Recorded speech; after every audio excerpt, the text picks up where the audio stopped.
ମନୁଷ୍ୟ ଜନ୍ମର ଲାଭ କଣ? ମନୁଷ୍ୟ ଜନ୍ମର ଲାଭ ଯେବେ ଗୋବିନ୍ଦେ କରେ ଭାବ ଏ ମନୁଷ୍ୟ ଜନ୍ମର ଲାଭ ଯଦି ସତ୍ସଙ୍ଗରେ ବସିବା ଯଦି ଗୋବିନ୍ଦଙ୍କ ସହିତ ଟିକେ ଭାବ ରଖିବା ଏ ମଣିଷ ଜନ୍ମର ସାର୍ଥକତା ହୋଇଥାଏ। ଯଦି ଭଗବାନଙ୍କ ପାଖକୁ ଆସିବା ତାଙ୍କ ଚରଣାପନ୍ନ ଯଦି ହବା ନାହିଁ ଏ ମଣିଷ ଜନ୍ମର କିଛି ଲାଭ ନଥାଏ। ଏ ଗ୍ରାମରେ ଏ ସାହିରେ କଣ ଆମେ ଏତିକି ଲୋକ ଅଛେ ଭଗବାନଙ୍କ ନାମ ନବା ପାଇଁ 4-5 ଜଣ ବା 10 ଜଣ ଲୋକ ଆଉ କଣ ଅଧିକା ଲୋକ ନାହାନ୍ତି? ନାଇଁ ଆଜ୍ଞା। ଗୁରୁଦେବ କୁହନ୍ତି ଯାହା ପାଖରେ ପିମ୍ପୁଡ଼ିଆ ଭାବ ଟିକେ ଥିବ ସିଏ ଯାହା ପାଖରେ ପିମ୍ପୁଡ଼ିଆ ଭାବ ଥିବ ସିଏ ନିଶ୍ଚିତ ଭାବରେ ଏଠି ପହଞ୍ଚି ପାରିବ। ଶୀତ ହଉଛି। ପିମ୍ପୁଡ଼ିଆ ଭାବ କଣ? ଗୁଡ଼ ଆଉ ଚିନିକୁ ଥୋଇ ଦେଇ ପିମ୍ପୁଡ଼ିକୁ ନିମନ୍ତ୍ରଣ କରାଯାଏ। ଆସନ୍ତିନି। ଗୁଡ଼ ଯୋଉଠି ଥାଏ ଚିନି ଯୋଉଠି ଥାଏ ସେଇମାନେ ସେଠାକୁ ଚାଲି ଆସନ୍ତି। ଇଏ ହଉଛି ଗୁଡ଼ ଚିନି ଭଳିଆ ମିଠା ଜିନିଷ। ଏଠି କୋଉମାନେ ଆସିବେ? ଇଏ ତାର ଭାବଟା ଜାଣିଥିବ ଗୁଡ଼ ଚିନିର ଭାବ ଗୁଡ଼ ଚିନିର ଯେ ମଧୁରତା କେତେ ଜାଣିଥିବ ସେଇ ଆସିକି ଏଠାରେ ପହଞ୍ଚି ପାରିବ। ଅନେକ ଜନ୍ମ ତପ ବଳେ ମନୁଷ୍ୟ ଜନ୍ମ ମହି ମନୁଷ୍ୟ ଜନ୍ମର ଲାଭ ଗୋବିନ୍ଦେ କରେ। ତେଣୁ ମାଙ୍କ ଦରବାରରେ ମାଙ୍କ ଆଶୀର୍ବାଦ ନେଇ ଆମେ ଆମର ଗନ୍ତବ୍ୟ ପଥରେ ପଥିକ ଦେଇଯିବା। ସେ ପୁଅକୁ ସବୁ ସଦା ସର୍ବଦା ନିଜର ପଣ ତରକାରୀରେ ଘୋଡ଼େଇ ରଖିଥାଏ କୌଣସି ଦୁଷ୍ଟ ଶକ୍ତି ଯେମିତି ନଜର ତା ଉପରେ ପଡେ ନାହିଁ ବୋଲି। ମାର ଭାବ ହଉଛି ମହାନ।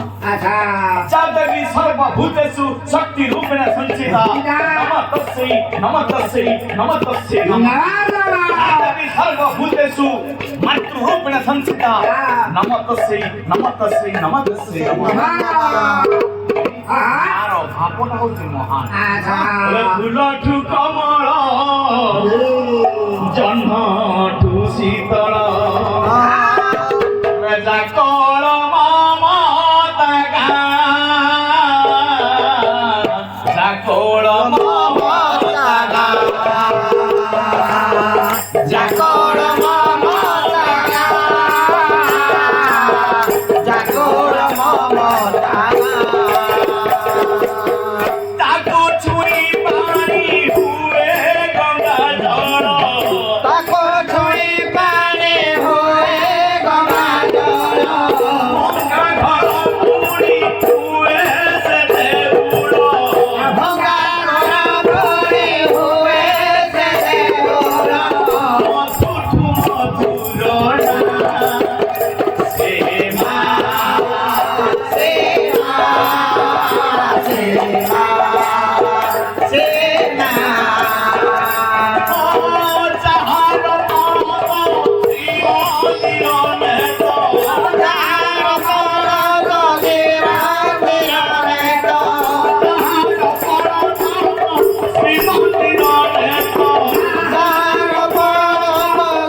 উপস্থিত হয়েছে দিকে নাম কীর্তন করিবা পাই ভাগ্য আমার নাই। তেণু এ জন্মর সার্থকতা করিবা পাই মানে এখানে উপস্থিত হয়েছে ভগবান রামচন্দ্র স্বয়ং মনুষ্য জন্ম হওয়া পাই 7টি জন্ম অতিক্রম করিয়াକୁ পড়িছিল। যদি আপনারা মানে চিন্তা করନ୍ତି 10 অবতার কথা 10 অবতার কথা চিন্তা কলে প্রথম অবতার হଉଛି মিনো মিন্ন অবতার হ্যাঁ মিন্ন পরে কচ্ছপ কচ্ছপ হ্যাঁ তৃতীয় অবতার বরাহ কচ্ছপ পরে বরাহ বরাহ হ্যাঁ বরাহ পরে নৃসিংহ চারটি জন্ম পরে অথা মনীষ অথা সিংহ হইল হ্যাঁ নরসিংহ না নাই হ্যাঁ পঞ্চমরে বামন বামন বামন ଛୋଟିଆ ମଣିଷଟିଏ ଆଚ୍ଛା କହିଲେ ବାଉନ ଆଙ୍ଗୁଳ ହେଲା ଶରୀର ଉଚ୍ଚତା ବାଉନ ଆଙ୍ଗୁଳ ହେଲା ଶରୀର ଉଚ୍ଚତା ବାଉନ ଆଙ୍ଗୁଳ ହେଲା ଶରୀର ଉଚ୍ଚତା ପରିବାରେ ଗଲେ ଧରି ତାର ପତ୍ର ଛତା ପରିବାରେ ଗଲେ ଘରେ ତାଳ ପତ୍ର ଛତା ଧରିକି ମାଗିଲେ କରିକି ମାଗିଲେ ଦିନେ ପାଦ ବସୁ ମାତା ତାଳକୁ ଚାପି ଦେଲେ ରହିଅଛି କଥା ବିଶ୍ୱ ବ୍ରହ୍ମାଣ୍ଡ କରତା ବାଉନ ଆଙ୍ଗୁଳ ହେଲା ଶରୀର ଉଚ୍ଚତା ଆଚ୍ଛା ଆଙ୍ଗୁଳ ଆଙ୍ଗୁଳ କି ମାପି ଦେଲେ ଆହା। ବାଉନ ଆଙ୍ଗୁଳ ଜେଡ଼ିକିରି ଆଚ୍ଛା ସେଡ଼ିକି ତ ଉଚ୍ଚତା ହେଲା ଆହା ପରିଦ୍ୱାରକୁ ଗଲେ ଆହା। ତାଳ ପତ୍ର ଛତା জন্ম ପାଇଲେ ନାହିଁ ନା ହଁ ଗୋଟିଏ ଜନ୍ମରେ ପାଇଲେ ଆହା ତାପରେ ଆସିଲେ ପରଶୁରାମ পরশুরাম। 21 ବାର ପୃଥିବୀରୁ ନିଖତ କ୍ଷତ୍ରିୟ ସିଂହ କରିବା ପାଇଁ ବଧ କରିଥିଲେ ଆହା ମଣିଷ କଣ ତାକୁ କହିଲା ଜଣେ ଜିଜ୍ଞାସୁ ଯାଇ ପଚାରିଦେଲେ କହିଲେ, ମଣିଷ ଚିହ୍ନିବା ଆମେ କେମିତି କେମିତି ହଁ? ଆହା କହିଲେ ମଣିଷ ଚିହ୍ନିବା ପାଇଁ ଗୋଟିଏ ଉପାୟ ଅଛି କଣ କଣ ସେ ଉପାୟ ଶୁଣୁ ଶୁଣୁ ତାହେଲେ କୁହ କୁହ ପଚାରିଲୁ ଧନ କହୁଛି ବହନ ମଣିଷ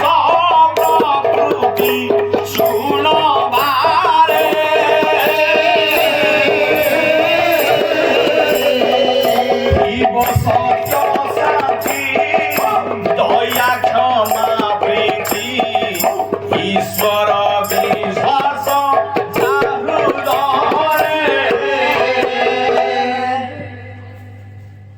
ପଚାରିଲୁ ଧନ କହୁଛି ଘନ ମଣିଷ ପ୍ରକୃତି ଶୁଣବାରେ ଶିବ ସତ୍ୟ ଶାନ୍ତି ଦୟା କ୍ଷମା ପ୍ରୀତି ଈଶ୍ୱର ବିଶ୍ୱାସ ଯାହା ହୃଦୟରେ ସତ୍ୟ ଥିବ ଶାନ୍ତି ଥିବ ଦୟା ଥିବ କ୍ଷମା ଥିବ ଏବଂ ଈଶ୍ୱରଙ୍କ ପ୍ରତି ତାର ବିଶ୍ୱାସ ଥିବ ତାକୁ ଆମେ କହିବା ସିଏ ହଉଛନ୍ତି ମଣିଷ ପରଶୁରାମଙ୍କ ପାଖରେ ଏସବୁ ସବୁ ଜିନିଷ ନଥିଲା ଦୟା କ୍ଷମା କଣ ଥିଲା ଯଦି ଦୟା କ୍ଷମା ଥାନ୍ତା ନିଜର ବାପାର କଥାରେ କଣ ମାର ଶରୀରକୁ କାଟି ଦେଇଥାନ୍ତି ଅଲଗା କରିଦେଇଥାନ୍ତି ଶରୀରରୁ ଦୟା କ୍ଷମା ନଥିଲା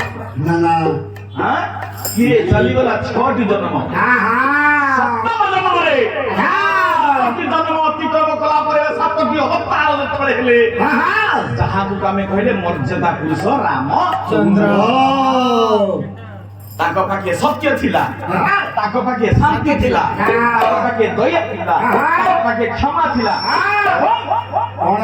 ତାଙ୍କ ପାଖେ ଈଶ୍ୱରଙ୍କ ପ୍ରତି ବିଶ୍ୱାସ ଥିଲା ତେଣୁ ତାଙ୍କୁ ମର୍ଯ୍ୟାଦା ପୁରୁଷ ରାମଚନ୍ଦ୍ର ବୋଲି କୁହାଗଲା ନାଇଁ সেই মর্যাদা পুরুষ রামচন্দ্র এই সভা মধ্যে উপস্থিত রহি ସମସ୍ତଙ୍କର ମନବାଞ୍ଛା ପୂର୍ଣ୍ଣ କରନ୍ତୁ ଏଠାରେ ଉପସ୍ଥିତ ଥିବା ସମସ୍ତ ଭଦ୍ର ବ୍ୟକ୍ତି ମାନଙ୍କର ମନବାଞ୍ଛା ପୂର୍ଣ୍ଣ କରନ୍ତୁ ଅଡ଼ୋଶୀ ପଡ଼ୋଶୀ ଗ୍ରାମବାସୀ ମାନଙ୍କର ମନବାଞ୍ଛା ପୂର୍ଣ୍ଣ କରନ୍ତୁ ପ୍ରେମାନନ୍ଦେ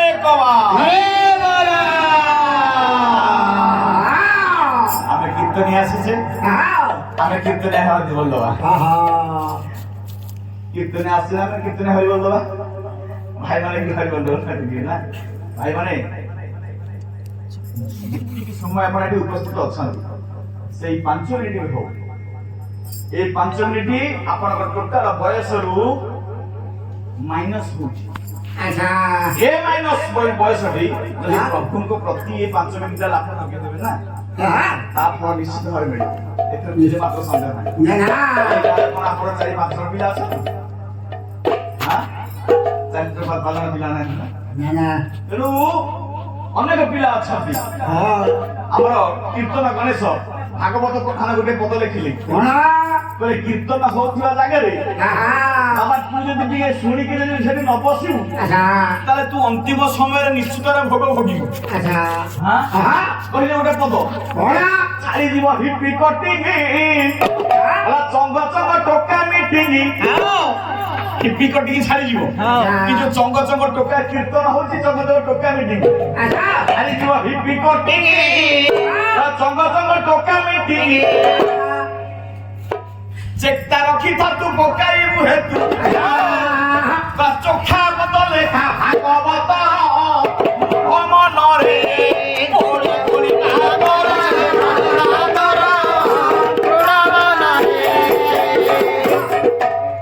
ছাড়িব হিপি করবি চঙ্গ চঙ্গ টোকা মিটিং ছাড়িব হ্যাঁ সেତିକି ବେଳେ ଚେତା ପକଉଛୁ ଯେତେବେଳେ ତତଲା ତେଲ କରି ତତେ ବୁଝେଇ ନେବେ ବୋପଲା ମାଲ କହୁଛୁ ନାଇଁ ଛାଡ଼ିବେ ସେ ସବୁ କଥା ଯେତିକି ଲୋକ ଆମେ ବସିଛେ ସେ ପ୍ରଭୁଙ୍କର ନାମ ଟିକେ ନେଇଯିବା ସମସ୍ତଙ୍କର ମଙ୍ଗଳ ବିଧାନ କରନ୍ତୁ ବୋଲ ପ୍ରେମାନନ୍ଦେ କବା